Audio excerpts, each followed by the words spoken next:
everyone, my name is Rahul Shrivastav, and I'm a person to whom you can rely on, and that is something the real AI guy.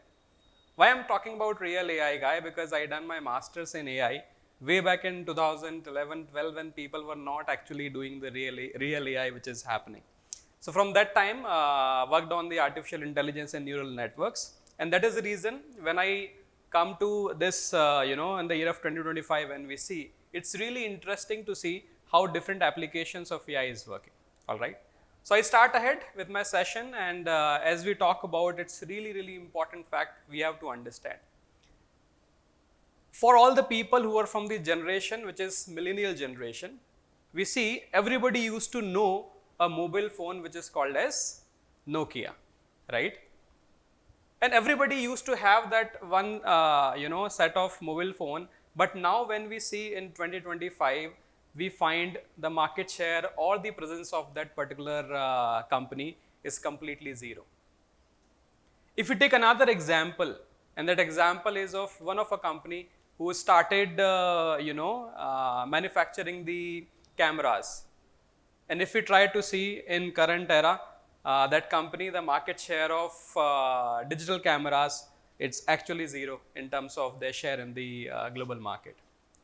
Another case study which we have, and that case study talks about one smartphone which all, I would say, the top CSOs, CXOs and the politicians used to carry, and that mobile phone which we know as a company, and now that company is out of market, not even manufacturing the mobile phones.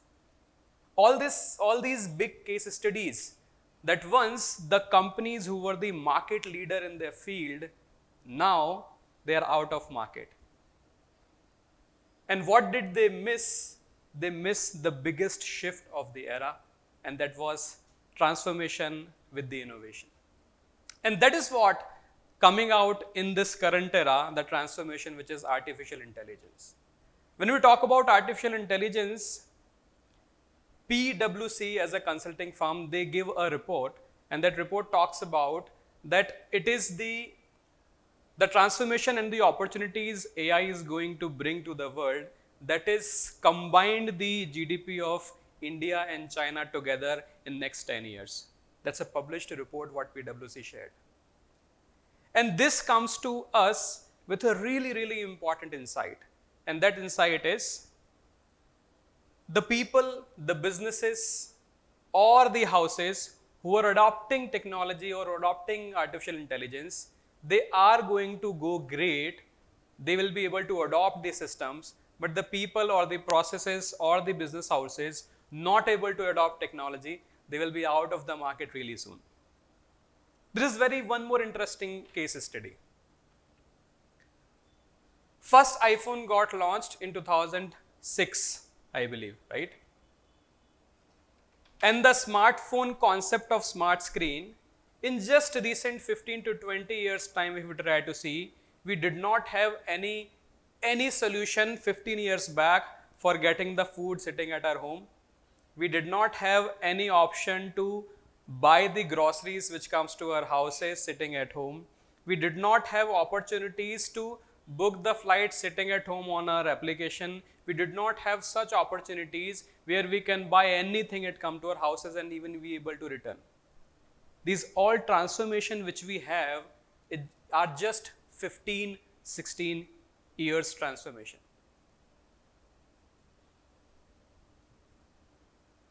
Consulting firms and the industry talks about that internet and electricity.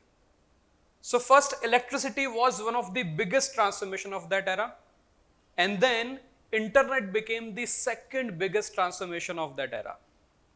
And now bigger houses, they are talking about that artificial intelligence is the biggest transformation of this era, combined electricity and internet. It means the kind of impact what electricity and internet able to bring to the world, the bigger transformation AI is bringing to the world. And live example is there is one of an hospital in China which is having all doctors, which is AI doctors. None of a human doctor is doing the operations and the prescriptions and so on. If you even do not go to China, a study in Bhopal, one of a doctor, she done an operation sitting here at Bhopal itself to a distant location operation, major operation that got successfully done, and it made a history. So now the question comes that are we in a state to adopt technology well? And when I ask questions in these sessions, ki, hey, how many of you have so and so applications, maybe ChatGPT, maybe Cloud, or maybe Gemini and so on. Everybody talks about, hey, we have applications in our mobile phones.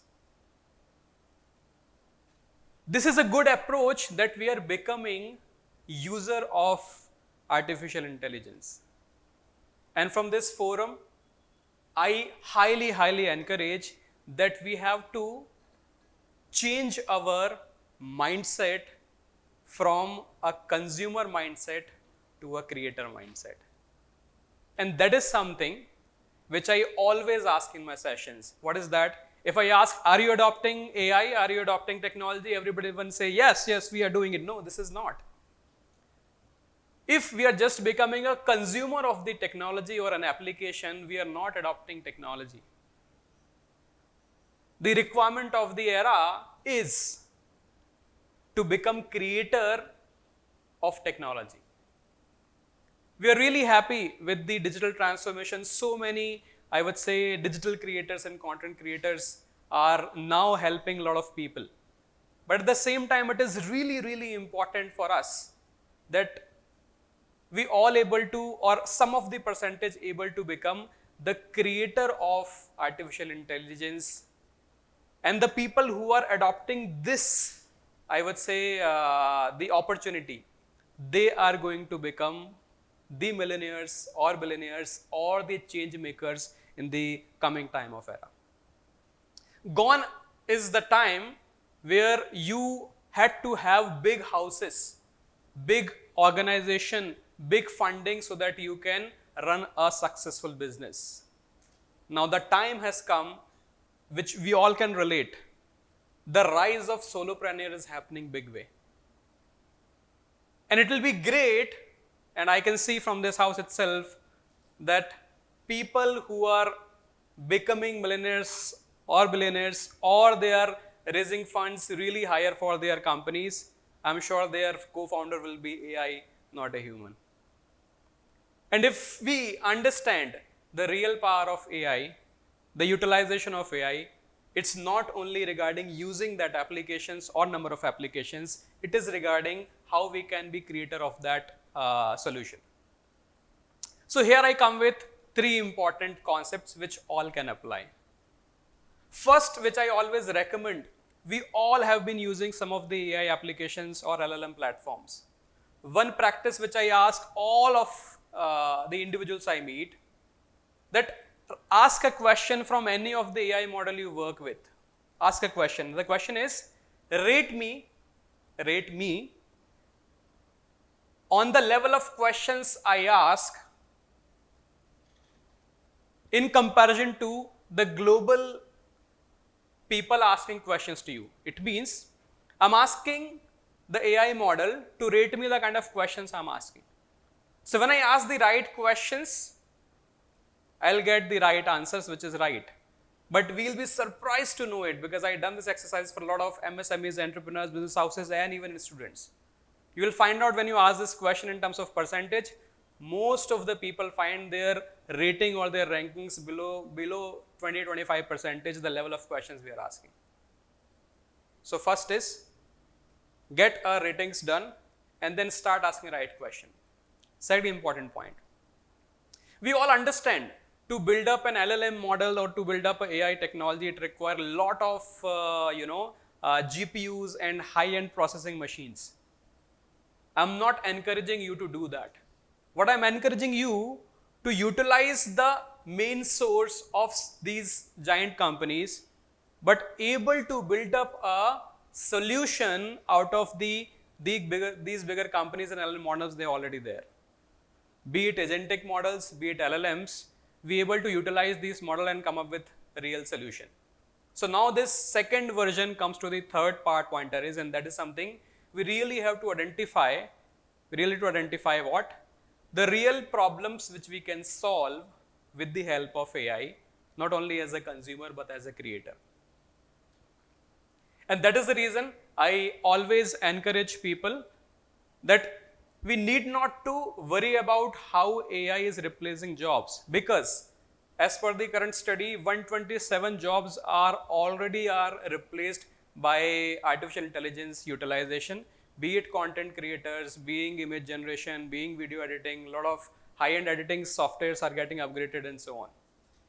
But at the same time, the thing which cannot be replaced is that problem solving ability and understanding how we can utilize it.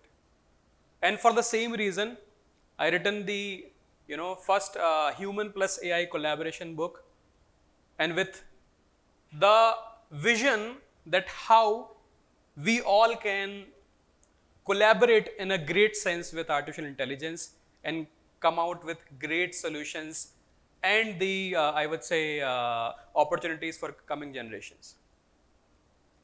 And at the end, I wanted to talk about a really, really important fact. And that is something that heat, गर्मी पैदा करी जा सकती है, धूप पैदा नहीं की जा सकती. By this sense, AI has to be a really powerful tool which we all can utilize so that we become the leaders, we become the decision makers, we become the entrepreneurs or solopreneurs who are utilizing this technology in such a way that is helping individually to us for our individual growth, for professional growth, as well as for the growth of society and mankind. That's it from my side, Rahul, with the vision of future skills, AI plus human, new transformations coming for all of us. Thank you so much.